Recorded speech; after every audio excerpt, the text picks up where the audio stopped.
Welcome Shraboni's kitchen. Today recipe keema matar. প্রথম লাগবে আলু, মটর, পেঁয়াজ বাটা, পেঁয়াজ কুচি, আদা রসুন বাটা, কড়াইশুঁটি, জিঞ্জার গার্লিক পেস্ট, টক দই। এরপর কড়াতে মধ্যে তেল অ্যাড করলাম। ততক্ষণ না কড়া না আমরা প্রেশার কুকারে করছি, আপনারা কড়াতে করলেও করতে পারেন। খানিকটা তেল অ্যাড করলাম, আপনার মাংস অনুযায়ী তেল অ্যাড করবেন। এরপর কড়াইয়ের তেলটাকে ভালো করে জ্বালিয়ে চারদিকে ছড়িয়ে নিতে হবে, হাত দিয়ে ডেকে নিতে হবে তেলটা যেন গরম হয়েছে। তেলটা গরম হলে ওর মধ্যে, এখনও তেল ভালো করে গরম হয়নি, এবার কড়াইয়ের তেলটা গরম হয়েছে, এবার এর মধ্যে আমরা অ্যাড করব ধীরে ধীরে। এখনও তেল থেকে কাঁচা গন্ধটা ছাড়ছে। এরপর আমরা তেলের মধ্যে অ্যাড করব আলু, টুকরো করে রাখা আলু। আলুটা অ্যাড করার পর ভালো করে নেড়ে চেড়ে আলুটাকে ভালোভাবে ভেজে নিতে হবে। এই আমরা আলু অ্যাড করছি, ততক্ষণ আলুটা লাল করে ভাজা হয় ততক্ষণ আলুটাকে ভাজতে হবে। আলুটাকে যেন পুড়ে না যায় দেখতে হবে। খুন্তি দিয়ে ভালোভাবে আলুটাকে এপিট ওপিট করে ফ্রাই করে নিতে হবে। এই আলু দেওয়াটা খুব জরুরি। আলু দিলে কিমা মটরটা বেশ কাই মাখো হবে। আলু গলে যাতে না যায় সেদিকেও আপনাকে খেয়াল রাখতে হবে, সেই জন্য আলুর পিসগুলো এইরকম বড় বড় করতে হবে। এরপর এখানে জিঞ্জার গার্লিক পেস্ট, দই, পেঁয়াজ রসুন বাটাগুলো আমরা সব আলাদা করে বেটে রেখেছি। একসাথে পেঁয়াজ কুচি, ধনে পাতাও আমরা অ্যাড করবো এর সাথে, আর কড়াইশুঁটি আছে।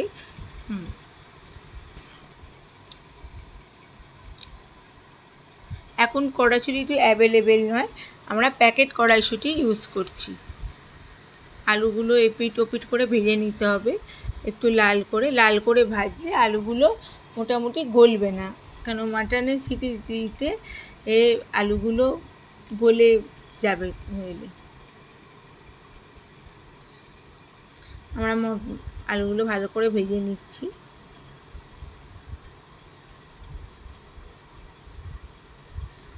এবার আলু ভাজা হয়ে গেলে আপনার যদি মনে হয় যে আলুগুলো এপিট ওপিট করে লাল করে ভাজা হয়ে যাবে, তাহলে আপনি,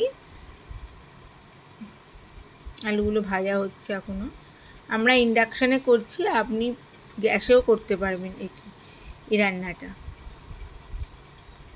এবার আমরা আলুগুলো একটা থালায় তেল ঝরিয়ে তুলে রাখবো। দেখুন আলুগুলো তুলে দিচ্ছি, যতগুলো আলু আছে সব তুলে নিচ্ছি আমরা থালায়। এবার ওই তেলের মধ্যে আমরা অ্যাড করছি তেজপাতা আর থেঁতো করা গোটা গরম মশলা, দারচিনি, এলাচ, লবঙ্গ, ও আপনার বড় এলাচ থাকলে অতি বেশি দেবেন। এরপর আমরা কেটে রাখা কুচি করা পেঁয়াজ এর মধ্যে অ্যাড করব। পেঁয়াজটাকে ভালো করে ব্রাউন করে ভাজতে হবে, যতক্ষণ না ব্রাউন হবে। পেঁয়াজের মধ্যে চিনি অ্যাড করে দেবেন, তাহলে পেঁয়াজটা ভাজাটা ভালো হবে এবং লাল হবে।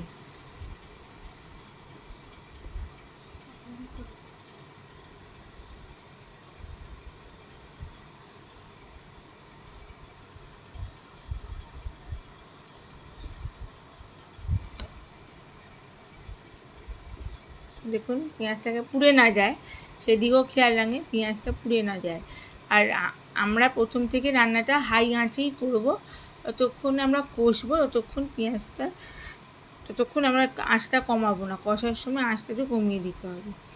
এরপর আমরা চর্বিটা অ্যাড করে দেবো, যে চর্বিটা আমরা এনেছিলাম মটনের সাথে, চর্বিটাকে গলতে হবে।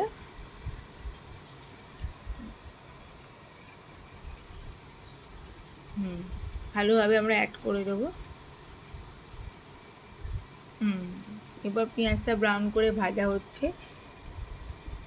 আমরা দেখুন এই টোটাল কোম্পানির ফ্রোজেন ক্রিম পিসটা ইউজ করছি, আপনাদের কাছে যেটা অ্যাভেলেবেল সেটা ইউজ করবেন। দেখুন পেঁয়াজটা ভেজে বেশ ব্রাউনিশ হয়ে গেছে, চর্বিটাও অনেকটা গলে গিয়ে পাতলা হয়ে গেছে। এবার মনে করবেন পেঁয়াজটা আপনার ভাজার ডান, কেন পেঁয়াজটা বারবার বলছি পুড়ে না যায়, কিন্তু ব্রাউন করে ভাজবেন। এরপর আমরা এর মধ্যে অ্যাড করব পেঁয়াজ বাটা। দুটো পেঁয়াজ, একটা বেটেছি একটা ভেজেছি। আমাদের মাংসর কোয়ান্টিটি অনুযায়ী আমরা এইভাবে ইউজ করেছি। এরপর একে একে পেঁয়াজ বাটা দিব। পেঁয়াজ বাটা দেখে যখন কাঁচা গন্ধটা চলে যাবে এবং সেটা মেল্ট হয়ে যাবে, এরপর আমরা দেব এর মধ্যে, যতক্ষণ না পেঁয়াজটা বাটা ভালো ভাজা হচ্ছে ততক্ষণ কিন্তু কোনো বাটা আর অ্যাড করব না। দেখুন যতক্ষণ ব্রাউন হবে পেঁয়াজটাও। এরপর আমরা এর মধ্যে দেব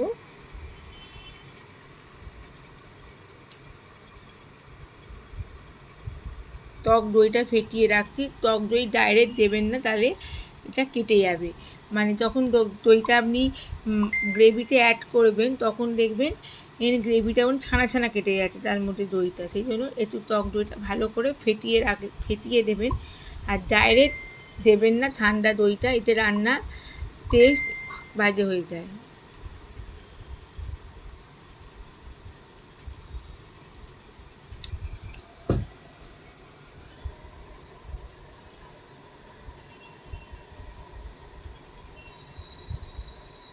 এরপর আমরা অ্যাড করব আদা রসুন বাটা।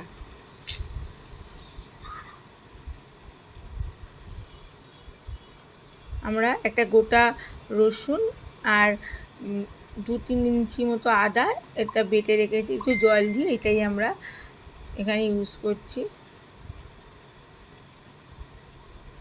এই আদা রসুন বাটাটা কিন্তু ভালো করে ভাজতে হবে পেঁয়াজ বাটা এবং পেঁয়াজ ভাজার সাথে, কুচির সাথে। কোনোভাবে আর কোনো গন্ধ না আসে আদা রসুনে, যতক্ষণ না কাঁচা গন্ধ আসে তখন আমরা ভেজে যাব ভালো করে ভাজবো। তার ফাঁকে আমরা টক দইটা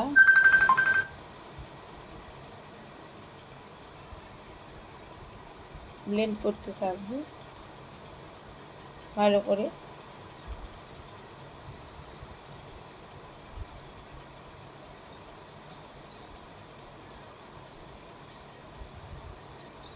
দেখুন পেঁয়াজ রসুন ভাজা থেকে একটা সুন্দর স্মেল আসা শুরু করেছে।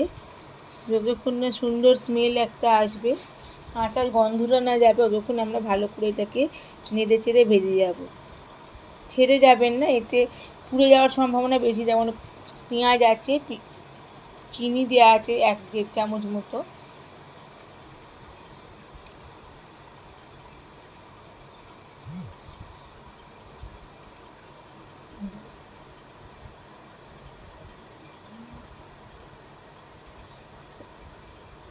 এর মধ্যে আমরা ইউজ করবো একটা মিডিয়াম সাইজের টমেটো পেস্ট।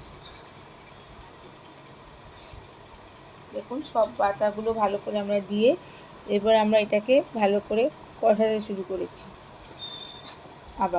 আবার ভালো করে ভাজবো, যখন একটু মাখো মাখো হয়ে যায়, গ্রেভিটা থেকে তেল ছাড়ে। এগুলো ভাজা হলেই ঠিক করে বুঝতে পারবেন যে এবার তেলটা এখান থেকে ছাড়বে।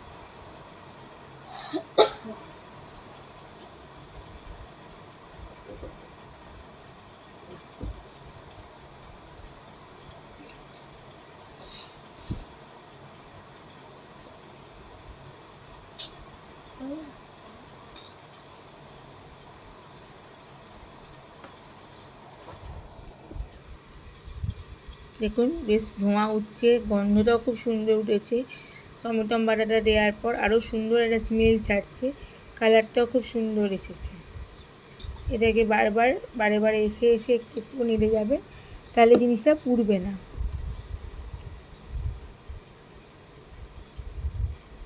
এরপর আমরা এর মধ্যে অ্যাড করব আস্তে আস্তে, যখন মশলা ভাজা হয়ে যাবে, পেঁয়াজ রসুন টমেটো হলুদ,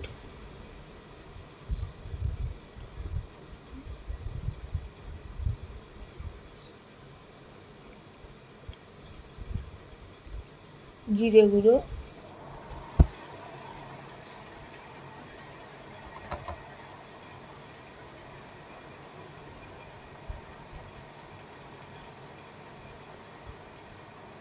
মিট মশলা, এভারেস্টের মিট মশলা, আপনাদের কাছে যে মিট মশলা অ্যাভেলেবেল থাকবে সেটা দেবেন। গরম মশলা গুঁড়ো দেব, শাহি গরম মশলা গুঁড়ো অল্প করে প্রথমে। এরপর দেব ধনে গুঁড়ো, আপনাদের যে যে কোম্পানি আপনাদের অ্যাভেলেবেল থাকবে সেরকম। আর দেব কাশ্মীরি লঙ্কা গুঁড়ো, এদের রঙটা খুব সুন্দর আসবে। খানিকটা পরিমাণে লঙ্কা গুঁড়ো দেবো, কিন্তু এটা কাশ্মীরি লঙ্কা গুঁড়ো, রং আসবে কিন্তু ঝাল হবে না।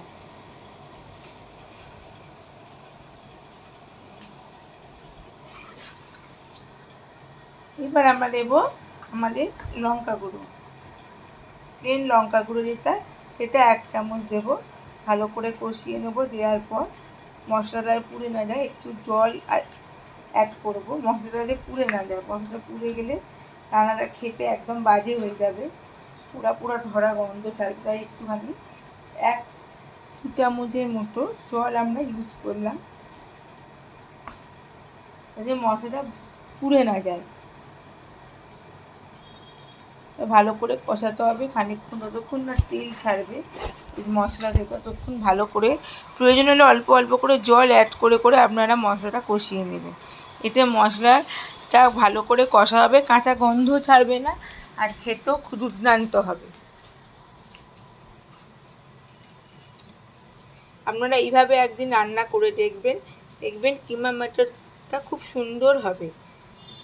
ঝালটা অবশ্যই আপনি আপনার টেস্ট অনুযায়ী দেবে, আপনি যতটা ঝাল খাবে ততটাই ঝাল দেবেন, আপনি এক্সেস কোনো ঝাল দেবেন। এরপর আমরা অ্যাড করব ওই ফ্যাটানো টক দইটা। হ্যাঁ, ভালো করে ফেটিয়ে টক দইটা আমরা অ্যাড করব, দেখুন আস্তে আস্তে, এবং সঙ্গে সঙ্গে নাড়তে থাকবেন, তাতে টক দইয়ের ছানা কাটা ব্যাপারটা একদম চলে যাবে। আর ফ্যাটানো টক দইটা দিলে তাহলে ছানা কাটা হবেও না। এরপর মশলা থেকে তেল ছাড়া আরম্ভ করে দিয়েছে, তার মানে আপনার মশলা কষা ধীরে ধীরে কুক হয়ে যাচ্ছে। আপনার মশলাটি কোনো রকমভাবে কোনো জল কাঁচা গন্ধ আসবে না। প্রয়োজন হলে আপনারা আরেকটু জল অ্যাড করবেন এর মধ্যে, তাতে আপনার মশলা থেকে পুড়েও যাবে না, আর মশলাটা সুন্দর করে কষিয়ে নেওয়া যাবে।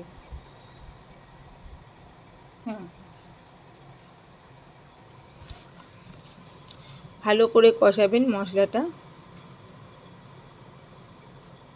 দেখুন মশলা কষেছে, তেলটা সাইড দিয়ে কি সুন্দর সাইড দিয়ে তেলটা ছেড়েছে।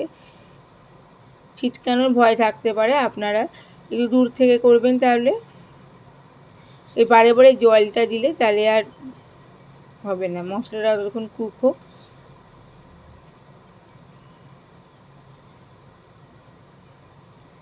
আমি আগে থেকেই মাটনটা ভালো করে ধুয়ে পরিষ্কার করে রেখে দিয়েছি। 5-10 মিনিট ধরে এটা কষতে হবে মশলাটা। দেখুন মাটনটা আমার রেডি ধোয়া, এবং মাটনটা দিয়ে দিচ্ছি একটা একটা করে। মাটন কিমাতে আপনি পুরো ফাইন চপও করতে পারেন, এবং একটু বড় বড় খোপ সাইজের মতো কেটে দিতে পারেন, এতে মাংসটা মুখে পড়বে। এরপর আমরা মাটনটা দিয়ে দিয়েছি। এখনও আলুটা অ্যাড করিনি। আলুটা আপনারা একটু পরে অ্যাড করবেন, বা একদম সিটি মারার পরও অ্যাড করে আর একটা সিটি মারলে আলুটা গলবে না। আমরা এই মাটন কষা শুরু করে দিয়েছি। মাটনটা প্রায় 5-10 মিনিট ধরে কষাতে হবে, চাপা দিয়ে দিই প্রেসার কুকারে। আলুগুলো আমরা দিয়ে দিচ্ছি এর ভেতর। আপনারা এখন আলুটা দিলেও ভালো হয়, যদি খুব শক্ত থাকে। আর যদি মনে করেন না আলুটা ভাজতে কুক হয়ে, তাহলে একদম সব শেষে আলু কড়াইশুঁটিটা অ্যাড করলে ভালো হয়। প্রয়োজন হলে এই সময়তে আপনারা একটু ধনেপাতাও অ্যাড করতে পারেন, আমি অ্যাড করব একটু পরে।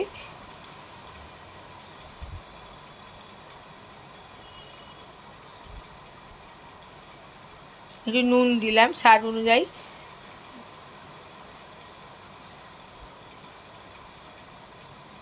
দেখুন মাটনটা দেখতে কত রসালো এবং সুস্বাদু লাগছে।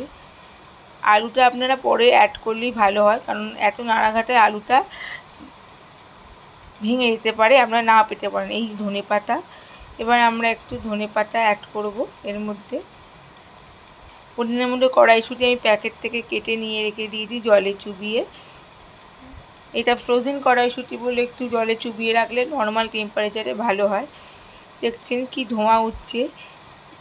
এর মধ্যে একটু জল অ্যাড করবো, কারণ তলাটা আস্তে আস্তে ধরে যাবে বলে, তলাটা যাতে না ধরে সেই ব্যবস্থা করতে হবে।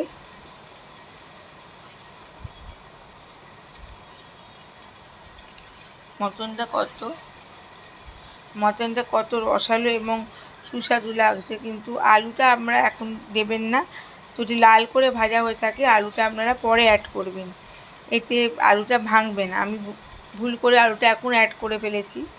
এরপর আমরা মাটনের সিটি ঢাকা দিয়ে বারবার কষতে শুরু করলাম, বারবার কষে। আর আঁচটা দেখুন কমিয়ে রেখেছি, মিডিয়াম টু লো ফ্লেমে করবেন কষানোর সময়, তাহলে তলাটা আটকাবে না।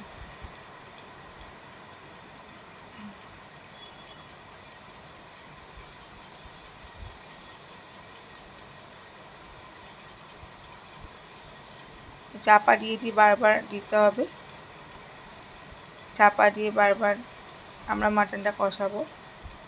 যেমন ফুটছে মাটনটা, ঝোলটাও অনেকটা কষিয়ে এসেছে। এর মধ্যে আমরা এই সময় আমরা ধনেপাতা অ্যাড করবো, বা আগেও একটু করতে পারেন, কোনো অসুবিধে নেই। আপনি আপনার টেস্ট অনুযায়ী ধনেপাতাটা অ্যাড করবেন। এরপর আবার আমরা একটু নেড়ে চেড়ে কষিয়ে নেব।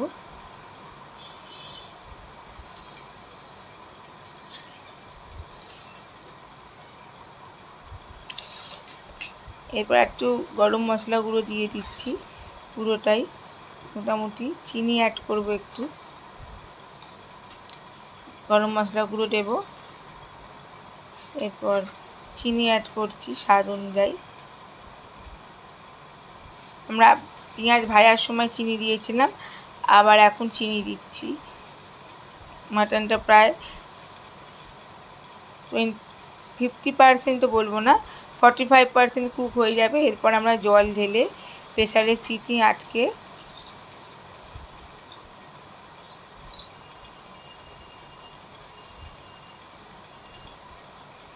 12 থেকে 15টা সিটি মারা শুরু করব হাই ফ্লেমে।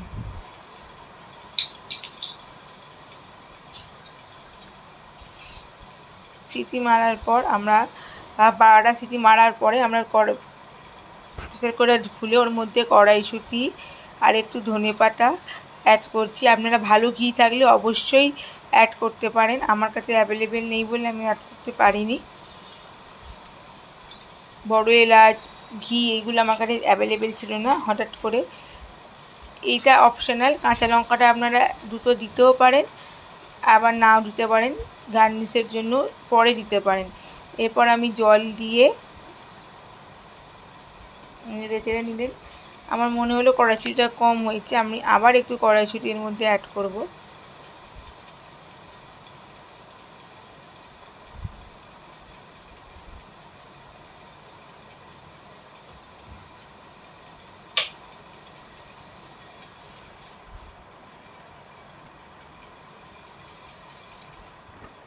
আপনারা মাটন অনুযায়ী, মাটনের কিমা অনুযায়ী কড়াইশুঁটিটা অ্যাড করবেন। আমার এতটা মনে হয়েছিল তাই আমি এতটা ইউজ করেছি। আপনারা যদি মনে হয় না এত দেবেন না, কিন্তু তলায় যাতে ধরে না যায় বারবার নেড়ে জল দিয়ে দেবেন। একটু মিট মশলা অ্যাড করলাম আবার, এতে খেতে খুব সুন্দর হবে। ঝালটা আপনারা কিন্তু আপনাদের, এত রকম মশলা অ্যাড করছেন, মিট মশলা, গরম মশলা, আপনি ঝালটা খুব বুঝে শুনে দেবেন। আর একটু জল অ্যাড করে আবার প্রেসার কুকারের ঢাকা দিয়ে আরও 4টে সিটি মারতে হবে। এই সময় আলুটা অ্যাড করলে খুব ভালো হয়, আমি আগে অ্যাড করেছি বলে আমার আলুগুলো গলে গেছে। আপনারা এই লাস্টবার সিটি মারার আগে আলুটা অ্যাড করে দেবেন এবং হাই ফ্লেমে সিটি মেরে নেবেন। আমাদের মাটন কিমা রেডি। দেখুন কি ডিলিশিয়াস খেতে হয়েছে আর কি সুন্দর খেতে লাগছে। এরপর রুটি, পরাঠা, নান এইসব দিয়ে আপনারা, বা জিরা রাইস, এই